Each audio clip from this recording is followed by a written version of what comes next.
मैंने अपने iPhone 15 Pro Max के अंदर iOS 18 का बीटा वर्जन डाल दिया है, ये जानने के लिए कि ये जो नए फीचर्स आए हैं कितने यूजफुल हैं एंड बीटा वर्जन में कितना लैग है, कितना क्रैश हो रहा है या नहीं हो रहा है, एंड क्या आपको अपने iOS डिवाइस के अंदर नया बीटा वर्जन डालना चाहिए नहीं। और ये मेरा प्राइमरी डिवाइस है, माइंड यू, इसके अंदर मेरा मेन सिम कार्ड है और ये मेरा डेली ड्राइवर है, तो मैं इस बीटा वर्जन को पिछले एक हफ्ते से रेगुलरली यूज कर रहा हूँ, ये जानने के लिए कि कितना स्मूथ है, चेंजेस में एक्चुअल वर्ल्ड एप्लीकेशन क्या है। और एक बात मैं आपको और बताऊं, हर हफ्ते मैं इसकी एक अपडेट लाता रहूंगा कि क्या क्या नए बग्स मेरे को आ रहे हैं, वो रिपोर्ट में वीडियो के फॉर्म में आप लोगों तक लाता पाऊंगा। एंड जितने बीटा वर्जन इसके अंदर आते जाएंगे वैसे वैसे हम और अपडेट करेंगे, तो चैनल को सब्सक्राइब भी कर लो क्योंकि वो अपडेट्स आपको सीधा यहाँ मिलने वाले। सबसे पहले मैं आपको कस्टमाइजेशन के बारे में बताता हूं, जो सबसे ज्यादा टॉक्ड अबाउट फीचर है। कस्टमाइजेशन के अंदर बेसिकली आप अपनी होम स्क्रीन के अंदर जितने भी आइकन्स हैं, लॉक स्क्रीन के अंदर कस्टमाइजेशन है, वो सारी चीजें कर सकते हैं। डार्क मोड, लाइट मोड, कुछ इसका मैं एग्जांपल अगर मैं यहाँ करके दिखाऊं कैमरा में फटाफट, तो अगर मैं इस ऐप को यहाँ पे हाइड करना चाहता हूं तो मैं रिक्वायर फेस आईडी यहाँ से एनेबल कर सकता हूं। ये एक अच्छा फीचर है, तो फेस आईडी की इंप्लीकेशन ऐप के अंदर भी आ गई है और ये एक अलग से सिक्योर फोल्डर के अंदर चली जाएगी। तो ये फीचर मेरे हिसाब से उन लोगों के लिए बहुत अच्छा है जो अपना फोन यूजुअली बहुत सारे नए लोगों को दे देते हैं और चाहते हैं कि कुछ पर्टिकुलर ऐप्स हैं जो एक्सेस ना हो पाए। इसके अलावा अगर मैं आपको बताऊं कि आप अब जिस तरीके से अपने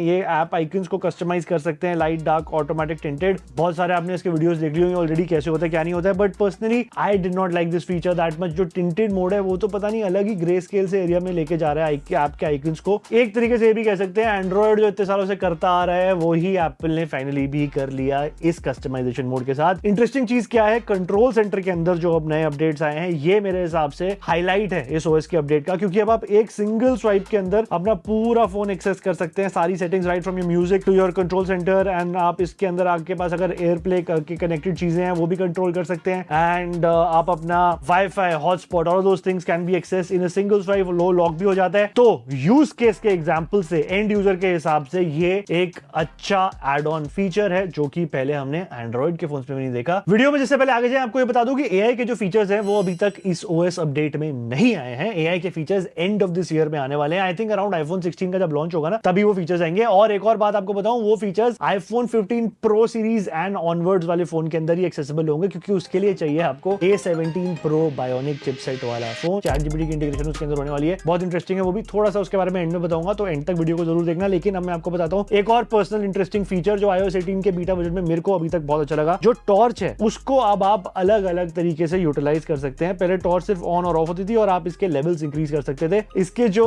टॉर्च की स्प्रेड है उसको आप कंट्रोल कर सकते हैं। Very interesting feature. एंड यहाँ पे अगर मैं आपको इसको हल्का सा करके दिखाऊं तो ये देखो, अभी आप ये देख रहे हैं कि वाइड हुई हुई है एंड इसकी ब्राइटनेस कम ज्यादा होगी, और अगर मैं राइट लेफ्ट स्वाइप करूंगा तो ये नैरो और वाइड के बीच में शिफ्ट हो रही है। सो बेसिकली हो क्या रहा है यहाँ पे, आई थिंक पीछे ऑलरेडी हार्डवेयर के अंदर ये कैपेबिलिटी थी पहले से, लेकिन एप्पल ने इसे लॉक किया हुआ था। Apple is known to do such things in the past as well. ये थी बात टॉर्च के बारे में। अब चलते हैं आगे। Math notes, the biggest change in the notes app and the calculator app for iOS 18 and iPadOS 18 as well. iPadOS के अंदर अलग से एक वीडियो बनाया है, तो चैनल पे जाके उसको भी देख लेना। अब मैं आपको फटाफट से मैथ नोट्स का एक रियल वर्ल्ड एप्लीकेशन यहाँ पे करके दिखाता हूँ। मैंने सिंपली अपना कैलकुलेटर यहाँ पे खोला, कैलकुलेटर में जाके यहाँ पे डन के नीचे यहाँ कैलकुलेटर होना, मैथ नोट्स यहाँ खोले, और आई थिंक अगर आप हॉरिजॉन्टली चलाएंगे ना फोन को तो ज्यादा अच्छा एक इसको आप यूज कर पाएंगे। यहाँ से आपने मैनुअली पेन को सिलेक्ट किया एंड अगर मैं आपको मान लीजिए square root of 31 is equal to करके दिखाऊं तो ये 2 मिनट के अंदर ऐसे आपको आंसर दे देता है। ग्राफ्स भी आप बना सकते हैं, तो दिस इज वेरी इंटरेस्टिंग। ये एंड्रॉइड के अंदर भी हमने फीचर नहीं देखा है अभी तक, एंड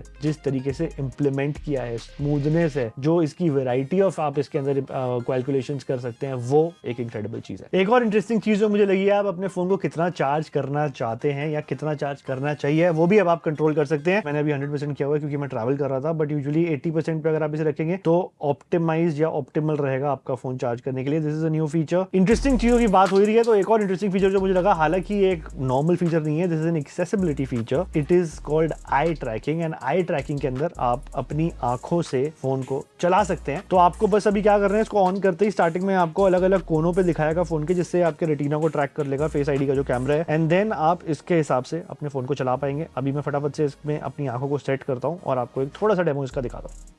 तो ये डन हो गया। अब आप देख सकते हैं कि इट इज डिटेक्टिंग कि मैं फोन में कहां देख रहा हूं। तो मान लीजिए अभी मैं सबसे ऊपर आई ट्रैकिंग पे चला गया हूं। चलिए एक काम करते हैं, होम स्क्रीन पे जाते हैं। अब मेरे को खोलना है होम ऐप। तो होम ऐप देखिए ऑलरेडी खुल चुका है। एप्लीकेशन इतनी अच्छी सी इसकी हुई नहीं है क्योंकि ये फर्स्ट जनरेशन बीटा के अंदर अभी हो रहा है, but I think if Apple can get this right तो आप हैंड्स फ्री बहुत चीजें कर सकते हैं। And for those people who really need this as an accessibility feature, उनके लिए ऑफ कोर्स ये एक बून है। तो मेरे हिसाब से ये थे कुछ टॉप फीचर्स ऑफ iOS जो कि एक्चुअल यूज केस के अंदर आपकी लाइफ में कुछ चेंजेस लाने वाले हैं। तो चैट जीपीटी की इंटीग्रेशन हो गई है iOS के अंदर, आएगा, अभी आया नहीं है, एंड ऑफ दिस ईयर में आएगा, लेकिन काफी बवाल भी इसके अराउंड हो गया था क्योंकि एलॉन मस्क ने ट्वीट कर दिया कि मैं अपने टेस्ला के और जितनी भी मेरी कंपनीज है, ट्विटर के, एक्स के एम्प्लॉइज को आईफोन यूज ही नहीं करने दूंगा, या फिर कोई बाहर का आउटसाइडर रहेगा तो बाहर रखूंगा। तो इसके ऊपर चैट जीपीटी ने क्या रिएक्शन दिया है तो मैं आपको बता देता हूं। बाय डिफॉल्ट आपके फोन में अभी पहली बात तो आया नहीं है, जब आएगा तो बाय डिफॉल्ट वो ऑफ रहेगा, आप उसे अपने कंसेंट के साथ ऑन करेंगे। एंड अगर आप ऑन करते हैं और आप एक प्रीमियम यूजर नहीं है चैट जीपीटी के, तो आप आईफोन के इकोसिस्टम के अंदर ही आपका डेटा सिक्योर रहने वाला है। अगर आप लेकिन उससे चैट जीपीटी 3.5 को यूज कर पाएंगे। अगर आप चैट जीपीटी 4 को यूज करना चाहते हैं तो उसके लिए आपको जो प्रीमियम अकाउंट है वो चैट जीपीटी से ही लेना होगा। उसको आपको बस अपने फोन में लॉग इन करना पड़ेगा। जैसे ही आप वो लॉग इन करेंगे, इसका मतलब होगा कि आप अपना कंसेंट दे रहे हैं। तो जो सेफ्टी वाला पैरामीटर है वो कहीं ना कहीं पे यहाँ पे एप्पल ने इस तरीके से डिफाइन करा है कि फ्री यूजर्स जो होंगे उनको जो डेटा होगा वो एप्पल के अंदर ही सिक्योर रहेगा। लेकिन जैसे ही चैट जीपीटी प्रीमियम आएगा, then the data goes out to ChatGPT as well. Math notes for me is a highlight and accessibility, and let me know in the comment section आपका personal favourite कौन सा है,